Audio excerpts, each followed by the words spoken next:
उत्तर प्रदेश के अमरोहा में एक स्कूल में एक छोटे से बच्चे, एक नादान 7 वर्षीय नाबालिग बच्चे को स्कूल से इसलिए बाहर कर दिया गया क्योंकि उस स्कूल के प्रिंसिपल का कहना है कि कथित तौर पर उनका कहना है कि उस बच्चे ने अपने टिफिन में नॉनवेज लेकर के आया था। यानी कहा जाता है कि बिरयानी उसने अपने टिफिन में लाया था। 5 सितंबर का दिन था, शिक्षक दिवस का समय था और वो टिफिन कर रहा था। उसी समय शिक्षकों ने उसका विरोध किया, उसे खाने से रोका और ये बात प्रिंसिपल तक चली गई और प्रिंसिपल ने एक्शन लेते हुए उस बच्चे को स्कूल के एक कमरे में बंद कर दिया, उसे प्रताड़ित किया और उसके पश्चात उसे जो है स्कूल से बाहर कर दिया। ये पूरा मामला क्या है मैं आपको बताऊंगा और किस कदर हम हिंदू मुस्लिम में झोंके जा रहे हैं। हमारे अपने हुक्मरान दिन रात जो हमको हिंदू मुस्लिम की नफरत में भड़का रहे हैं, हमको उस दलदल में धकेल रहे हैं जहां पर हम जाना नहीं चाहते हैं और किस कदर हमारे अपने देश के भीतर जहर भरा जा रहा है, हिंदू मुस्लिम का जहर भरा जा रहा है, दलित शोषित आदिवासियों के साथ अन्याय को बढ़ावा दिया जा रहा है। उन सब पर मैं यहाँ पर पोल खोलने वाला हूँ क्योंकि आप देखते हैं एक तरफ उत्तर प्रदेश के मुख्यमंत्री वो ये कहते हैं कि हम एक रहेंगे तो नेक रहेंगे और बटेंगे तो कटेंगे। मतलब कि आप देखते हैं बांग्लादेश में उथल पुथल हुआ, राजनीतिक उथल पुथल हुआ, तख्ता पलट हुआ, उसी दौरान हमने वहां पर एक भारी भीड़ को हिंदुओं के साथ यानी कि वहां के माइनॉरिटीज के साथ, अल्पसंख्यकों के साथ जो है अत्याचार करते हुए देखा। मतलब कि बांग्लादेश में हिंदुओं के साथ अन्याय हुआ, अत्याचार हुआ, उनको मारा गया, काटा गया, पीटा गया, उनके साथ बहुत वहां पर अन्याय हुई। इसी को आधार बनाते हुए हमारे अपने देश के हुक्मरानों ने, जो सत्ताधीश हैं, जो सरकार में बैठे हुए जो लोग हैं, हमारे अपने नेता हैं, उन्होंने ये हवाला दिया कि ऐसी स्थिति यानी कि बांग्लादेश जैसी स्थिति भारत में भी आ सकती है। यानी कि बांग्लादेश में जो हिंदुओं को काटा गया, पीटा गया, मारा गया है, वैसे ही भारत में भी यहाँ पर हो सकता है। यहाँ के मुसलमान हमारे ऊपर हावी हो सकते हैं, हमारे अपने देश के भीतर हिंदुओं को मार सकते हैं, काट सकते हैं। ऐसी बातें हमारे अपने हुक्मरानों के मुंह से सुनने को मिली, कंगना रनौत के मुंह से सुनने को मिली और सीएम योगी आदित्यनाथ के मुंह से भी सुनने को मिला। हेमंत सोरेन असम के जो मुख्यमंत्री हैं हेमंता बिस्वा, उनके मुंह से भी सुनने को मिला। यानी कि लगातार बीजेपी के जो नेता हैं उन्होंने आग उगला था जब बांग्लादेश में हिंदुओं के साथ अत्याचार हुआ था तब। तो मेरा कहने का मतलब यह है कि आप देखते हैं एक तरफ प्रधानमंत्री नरेंद्र मोदी अभी विदेशों का दौरा कर रहे हैं और वो क्या बोल रहे हैं कि मुसलमान आज पूरी दुनिया में बदल रहा है, लेकिन भारत में अभी भी लोग हिंदू मुसलमान करते हैं। ये कितनी वहां पर अच्छी और नेक बातें करते हुए आपको नजर आएंगे प्रधानमंत्री मोदी विदेश में। और आप देखते हैं कि ये वही प्रधानमंत्री मोदी है जो चुनाव के समय, लोकसभा चुनाव के समय शमशान, कब्रिस्तान, कपड़े से पहचानना जैसी बातें किया करते थे, मंगलसूत्र चुराने की बात किया करते थे, मुजरा करने की बात किया करते थे और हिंदू महिलाओं के जो मंगलसूत्र होते हैं, जो जेवर जवाहरात होते हैं, वो कांग्रेस चुरा लेगी और मुसलमानों को बांट देगी।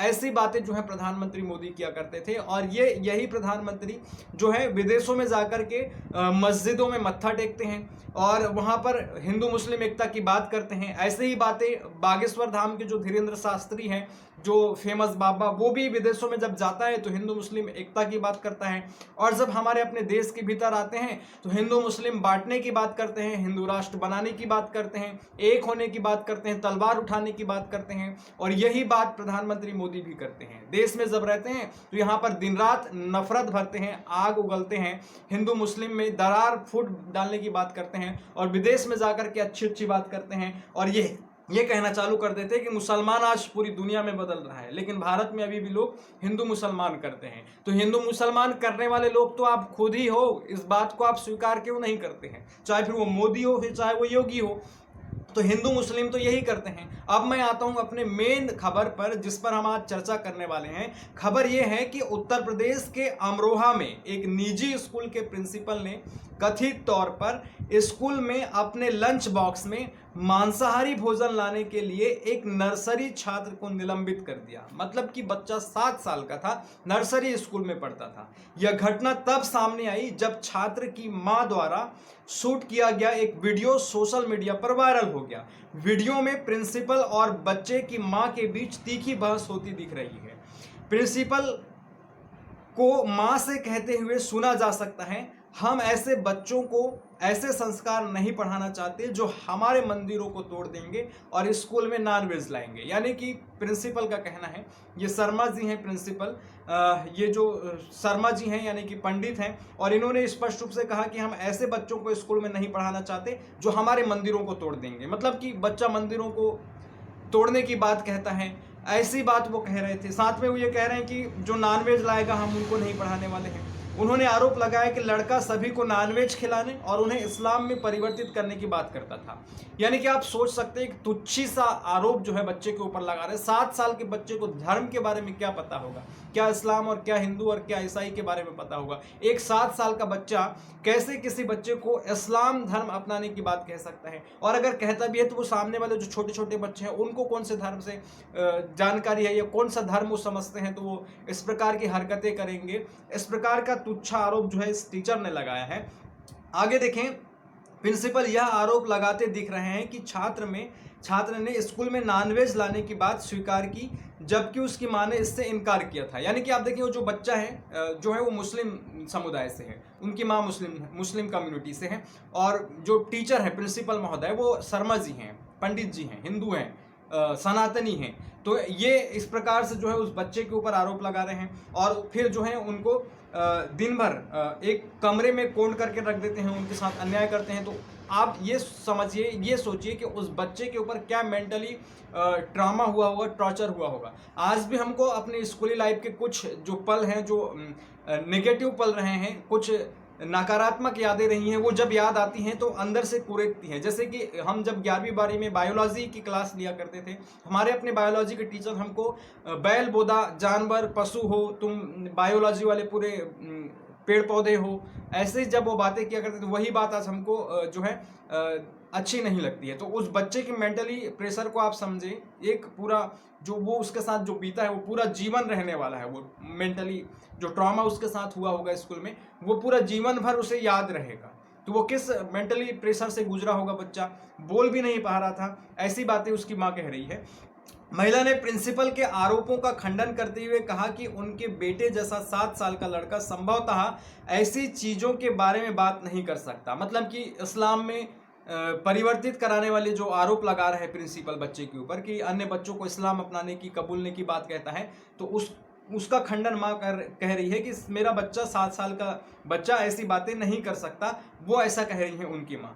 जिस पर प्रिंसिपल ने कहा कि बच्चा यह सब घर पर सीखता है, अपने माता पिता द्वारा सिखाया जाता है। यह अब उनके माता पिता के ऊपर भी आरोप लगाने लगे हैं। प्रिंसिपल ने यह भी कहा कि छात्र का नाम स्कूल के रजिस्टर से हटा दिया गया है क्योंकि अन्य छात्रों के माता पिता को समस्या थी। बच्चे की मां ने भी प्रिंसिपल के दावों पर पलटवार करते हुए कहा कि स्कूल में छात्र देश में हिंदू मुस्लिम मुद्दों पर बहस करते हैं। मैं यहाँ पर कहना चाहता हूँ कि 7 साल के बच्चे को धर्म के बारे में ना जानकारी है, ना ही वेज नॉन वेज के बारे में उतनी समझ है। अगर स्कूल को इससे दिक्कत ही था तो एक मीटिंग अरेंज कर लेना था, पेरेंट्स मीटिंग अरेंज कर लेना चाहिए था, उनके पेरेंट्स को भी बुला लेना चाहिए था, अन्य बच्चों के पेरेंट्स को भी बुला लेना चाहिए था, और आपसी जो है बातों से, बैठक से एक समस्या का समाधान निकाला अगर ये समस्या थी तो। और नॉनवेज लाना है नहीं लाना है इसके लिए रूल्स बना देना चाहिए था स्कूल में, लेकिन ऐसा उन्होंने नहीं किया। बच्चे को दिन भर बंद कर दिया, टिफिन छीन लिया उनके साथ बच्चे के साथ मेंटली टॉर्चर किया, फिर उनके माँ के साथ भी अभद्रता की गई और बच्चे को रस्टिकेट भी कर दिया गया, यानी कि स्कूल के रजिस्टर से नाम हटा दिया गया। तो इस प्रकार की कार्रवाई क्या उचित है, ये निर्णय मैं आपके ऊपर छोड़ता हूँ। महिला ने एक अन्य बच्चे पर उसके बेटे को मारने और उसे अक्सर परेशान करने का आरोप लगाया। इस पर प्रिंसिपल ने कहा कि महिला दूसरे छात्र पर आरोप लगाकर स्कूल को गुमराह करने की कोशिश कर रही है। लगभग 7 मिनट लंबे वीडियो के ऑनलाइन वायरल होने पर प्रतिक्रिया देते हुए अमरोहा पुलिस ने कहा कि जिला विद्यालय निरीक्षक हरकत में आ गया है और मामले की जांच करने और आगे की कार्रवाई करने के लिए 3 सदस्यीय जांच समिति का गठन किया गया है। तो ये खबर जो है एक बच्चे के स्कूल में जो घटना घटी उसको लेकर के है। तो आप देख सकते हैं कि किस प्रकार से ये जो हिंदू मुस्लिम की नफरत की राजनीति है वो हमारे राजनीतिक गलियारों से होते हुए शैक्षणिक संस्थानों तक पहुंच चुका है। एक नर्सरी के बालक, 7 वर्षीय बालक को जो है इस प्रकार से जो धार्मिक अफीम होता है उसके दलदल में फंसाया जा रहा है। और एक प्रकार से आप देखेंगे तो किस ओर हम जा रहे हैं, किस ओर हमारा अपना देश जा रहा है, ये विचारणीय मुद्दे हैं, समझनीय मुद्दे हैं। क्योंकि एक तरफ हमारे ही अपने देश के जो नेता हैं, उत्तर प्रदेश के मुख्यमंत्री हैं, वो ये कहते हैं कि हम एक रहेंगे तो नेक रहेंगे, बटेंगे तो कटेंगे। मतलब ये इतना भय और इतनी कुत्सित मानसिकता, जो डराने धमकाने की बात कहते हैं, और एक भी नेताओं के मुंह से आप आपसी मतभेदों को मिटा करके पास में आए, भाईचारा बढ़ाएं, इसको लेकर के कोई बातें नहीं होती हैं। और ये आपको भली भांति समझना होगा कि इस प्रकार की बातें करने से, इस प्रकार का कार्य करने से केवल और केवल फायदा होता है तो राजनीतिक सत्ता की रोटियां तोड़ने वालों को होता है। उनको इस आधार पर सत्ता मिल जाती है और उनका अपना जो व्यापार है, राजनीतिक व्यापार, वो चलता रहता है। लेकिन हम इसमें उलझ जाते हैं और हमारे अपने बच्चे इसका शिकार हो जाते हैं, हम उसका शिकार हो जाते हैं। क्योंकि आपको ध्यान रखना है, अभी आपने देखा होगा आर्यन मिश्रा जो 12वीं क्लास का छात्र था हरियाणा का, उसे गौ तस्कर समझ करके, गौ कथित तौर पर जो गौ रक्षा के नाम पर गुंडे घूमते हैं बीजेपी के, उनके पाले हुए कुत्ते घूमते हैं, उन्होंने उस लड़के की हत्या कर दी गोली मार करके। तो आर्यन मिश्रा की हत्या उन्होंने इसलिए कर दी ताकि वो ये समझ गए कि ये गौ तस्कर है। मतलब कि एक गलत फहमी में उन्होंने इतना बड़ा कदम उठा लिया और उसे मुस्लिम समझ करके उन्होंने मार दिया। यानी कि अगर मुस्लिम भी होता तो क्यों मारते वो, और अगर गौ तस्करी भी कर रहे थे तो उसके लिए कानून है, पुलिस है, वहां जाकर के आप शिकायत कर सकते हैं, कार्रवाई करवा सकते हैं। आपको हथियार उठाने का अधिकार और गोली चलाने का अधिकार, आपको गौ रक्षा के नाम पर जो है किसी को मार देने का अधिकार किसने दे दिया? मोदी ने दे दिया या योगी ने दे दिया आपको पर्सनली? ये सवाल तो निकल करके आते हैं ना। क्योंकि कहा गया है, राहत इंदौरी साहब ने कहा है कि अगर आग लगेगी आग कहीं पर भी, तो जद में हमारे घर भी आएंगे, यानी कि हमारे घर भी उसके चपेट में आएंगे। इस बात को सबको ध्यान में रखना चाहिए। नमस्कार, इस वीडियो में इतना ही। मिलेंगे नेक्स्ट वीडियो में। बने रहिए पुष्पेंद्र पटले ऑफिशियल यूट्यूब चैनल के साथ। धन्यवाद। जय हिंद।